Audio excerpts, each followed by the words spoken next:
आगरा का लाल किला ये वही किला है दोस्तों जहाँ पे एक ज़माने में अकबर द ग्रेट राज्य करते थे, जहाँ पे उनकी लाखों सैनिक उसके हुक्म की तामीर करते थे।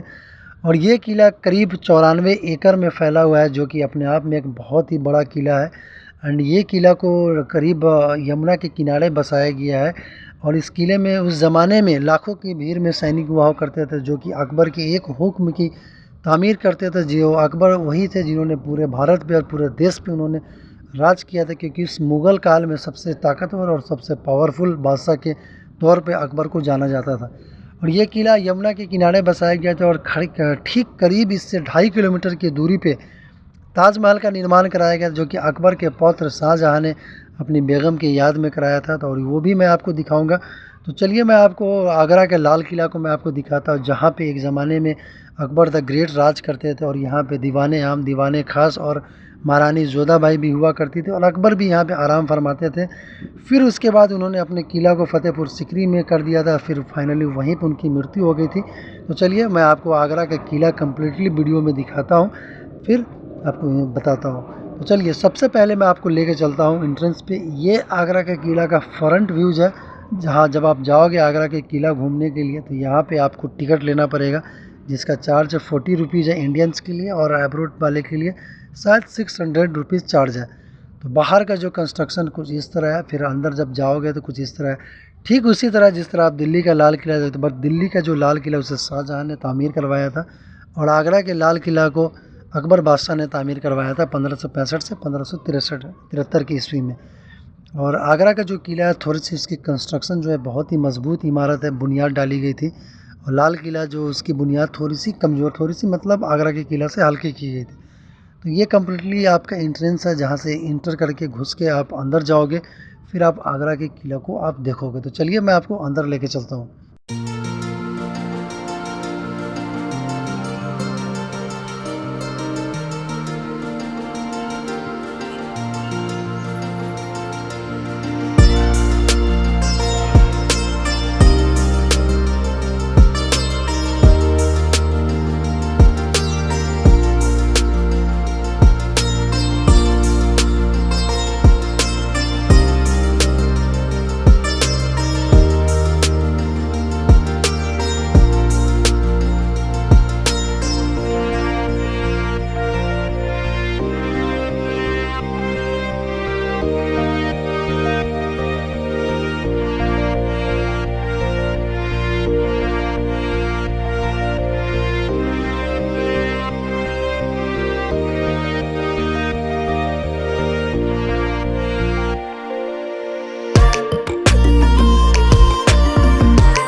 ये वही जगह है जहाँ पे अकबर द ग्रेट दीवाने आम लगता था और यहाँ पे लोगों की फरियाद और उस जो भी लोगों की प्रॉब्लम्स होती थी उस ज़माने में, जो अकबर के रेन में जो लोग रहा करते थे, बहुत सारे ऐसे जगह थे पूरे हिंदुस्तान में जहाँ पे लोगों को प्रॉब्लम होती, तो अकबर यहीं पे अपने जो भी होते थे लोग होते थे, जो उनकी प्रजा होती थी, उनकी बातों को सुनते थे और यहीं पे वो सॉर्ट आउट करते। दीवाने आम जो कि उस ज़माने में एक आम जनता के लिए, आम लोगों के लिए बनाया गया था, जैसा कि मैंने आपको बताया। एंड कुछ सामने का व्यूज़ ऐसा है जहाँ पे लोग नीचे शायद सीना वगैरह खड़े होते होंगे, या फिर जो जनता होती थी वो खड़े होते होंगे और फिर उसके बाद उनकी बातों को सुना करते होंगे अकबर बादशाह। एंड अगर आपने इस वीडियो में नोटिस किया होगा तो आपने जोधा अकबर अगर देखा होगा तो ये वही जगह है जहाँ पे ऋतिक रोशन बैठ के लोगों की बात को सुनते हैं, आम जनता की बात को सुनते हैं, फिर वो प्रॉब्लम को सॉर्ट करते हैं। मतलब वही दिखाया गया जो कि वो अकबर के ज़माने में हुआ करता था। तो चलिए हम आ गए अंदर में, ये दीवाने ख़ास में, जहाँ पे अकबर द ग्रेट अपने 9 रत्नों के साथ में उस ज़माने में अपने राज्य की बातों को लेकर, अपने जो भी राज्य में होती थी एक्टिविटीज़ उस पर वो मंथन करते थे, यहाँ पे बात करते थे, फिर उस पर अमल करके पूरे हिंदुस्तान में उस बात को फैला दिया जाता है। जैसे कि आज के मॉडर्न ज़माने में, आधुनिक ज़माने में, जैसे हमारे प्राइम मिनिस्टर है, होम मिनिस्टर है, डिफेंस मिनिस्टर है, या फिर जो भी है मंत्रालय में, उनके साथ बैठ के मंथन करते हैं कि देश को कैसे ऑपरेट करना है, कैसे चलाना है, क्या उसकी फाइनेंशियल सब कुछ, जैसे आज के ज़माने में देखते हैं, ठीक उसी तरह अकबर द ग्रेट अपने 9 रत्नों के साथ यहाँ पे बैठ के विचार विमर्श करते थे, बातों को मंथन करते थे, फिर उस पर अमल करके पूरे हिंदुस्तान में उस बात को फैला दिया जाता था। तो चलिए आगे चलते हैं, आगे का आपको व्यूज़ दिखाते हैं जहाँ पे अकबर द ग्रेट बैठा करते थे और वहाँ पे वो अपनी बातों को अपने 9 रत्नों के साथ में डिस्कस करते थे, अपने 9 रत्नों के साथ में बातों को बताते थे। ये जगह है जहाँ पे नीचे का है, जहाँ पे सीना करीब अराउंड चारों तरफ हुआ करती थी, मशाल लेके, तलवारें लेके, तीर लेके खड़े हुआ करते थे अकबर बादशाह के प्रोटेक्शन में, प्रोटेक्ट में। जिस तरह आज के ज़माने में लोग गन लेके खड़े होते हैं अपने प्राइम मिनिस्टर को प्रोटेक्ट करने के लिए, तो उस ज़माने में चारों तरफ सेनापति होते थे और सेना होते थे जो कि देख रेख में अकबर के हमेशा खड़े हुआ करते थे। ये वो जगह है जहाँ पे सामने शायद 9 रत्नों में से कोई एक बैठ के ऑपरेट हुआ करते थे, और सामने वहाँ पे एक बहुत बड़ा स्टेज है, चलिए मैं आपको दिखाता हूँ। वहाँ पे अकबर द ग्रेट वहाँ पे बैठ के अपना बातों को बताया करते थे। ये सामने का व्यूज़ है, ये वो जगह है जहाँ पे अकबर द ग्रेट बैठा करते थे और अपनी बातों को शायद वो बताया करते थे। ये पूरा यमुना किनारे बसा हुआ, आप जो पीछे देख रहे हैं यमुना किनारे का बसा हुआ है, और वो दूर आपको अगर वो दिख रहा होगा ना वीडियो में, तो वो ताजमहल है। जैसा कि मैंने आपको इनिशियली बताया था कि जब शाहजहाँ इस किले में जब अपना राज करते थे, तो उन्होंने अपने किले के पीछे, ठीक पीछे अपने जहाँ पे उनका रहने का जगह था, जहाँ पे वो आराम करते थे, विश्राम करते थे, अकबर के बाद जहांगीर के बाद शाहजहाँ, उन्होंने उसकी तामीर कराई थी लाल किला की, जो कि वहाँ से वो देखा करते थे।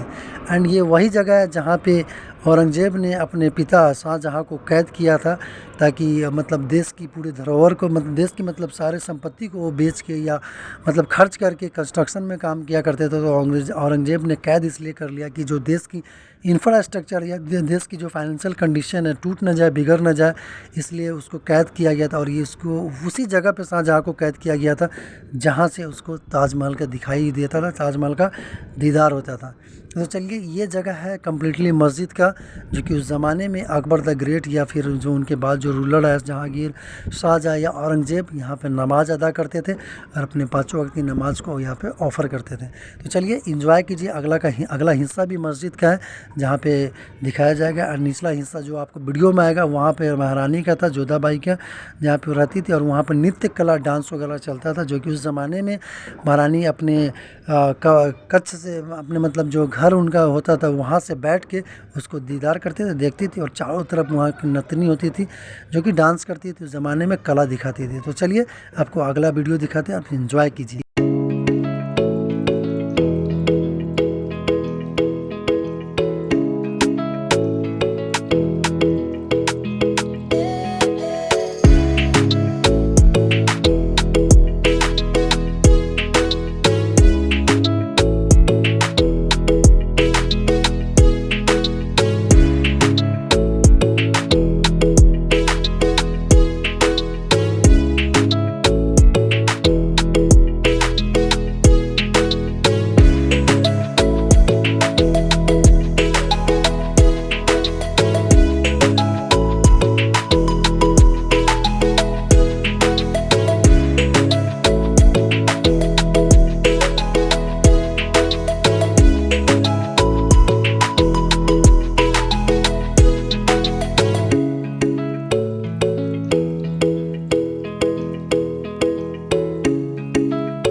तो फाइनली हम लोग किले के आखिरी हिस्सा में आ गए। ये वही जगह है जहाँ पे महारानी जोधाबाई या फिर अकबर द ग्रेट की जो प्रथम पत्नी हुई थी वो बैठ के यहाँ से देखती थी, डांस वगैरह नृत्य कला देखती थी और वहाँ से पूरा का पूरा प्रदर्शनी होता था। तो चलिए बाहर चलते हैं, बाहर चल के बाहर का कुछ शायद व्यूज़ अभी दिखाते हैं आपको। ये एक्चुअली एग्ज़िट करने का रास्ता, जब हम बाहर निकलेंगे पूरा किला घूमते हुए आखिरी का हिस्सा, ये बाहर निकलने के बाद कुछ इस तरह का व्यूज़ है। तो आई होप कि आपको ये वीडियो काफ़ी अच्छा लगा होगा और अगर आप कभी आओ तो आगरा का किला ज़रूर घूमें। बट मैं आपको बता दूं कि अगर मॉर्निंग में अगर आप आते हो, करीब कोशिश करो कि सुबह सुबह पहुंचो यहाँ पे एंड आप आगरा का किला देखो या ताजमहल पहले देखो फिर आगरा का किला देखो, क्योंकि अगर आप लेट से आओगे तो फिर आप दोनों जगह अच्छे से आप घूम नहीं पाओगे, अच्छे से आप देख नहीं पाओगे जो इतिहास, जो मोनूमेंट बनाया गया और बहुत ही खूबसूरत है, बहुत ही बड़ा है। एंड एक्चुअली एक और हिस्सा है जहाँ पे मीना मस्जिद थी और एक और बाज़ार भी लगता था, मीना बाज़ार समथिंग। वो एक्चुअली द्वार को अभी खोला नहीं गया था, बंद था, तो अनफॉर्चुनेटली वो वीडियो में कवर नहीं किया और देख नहीं पाया। तो अगर आप जाते हैं तो अगर उस समय खुला होगा तो बिल्कुल आप देखिए और इन्जॉय कीजिए। बहुत ही बड़ा है, जहाँ पे मुग़ल कालीन का दौर शुरू हुआ था और वहाँ पे अकबर से लेके फिर जहांगीर, जहांगीर से शाहजहाँ, फिर औरंगज़ेब, फिर बहादुर शाह जफ़र, ऐसे करके ये घूमता रहा। तो आई होप कि आपने इस वीडियो को एंजॉय किया होगा। सो प्लीज़ वीडियो को लाइक, कमेंट और शेयर कर दीजिएगा और सब्सक्राइब कर दीजिए। मिलते हैं फिर से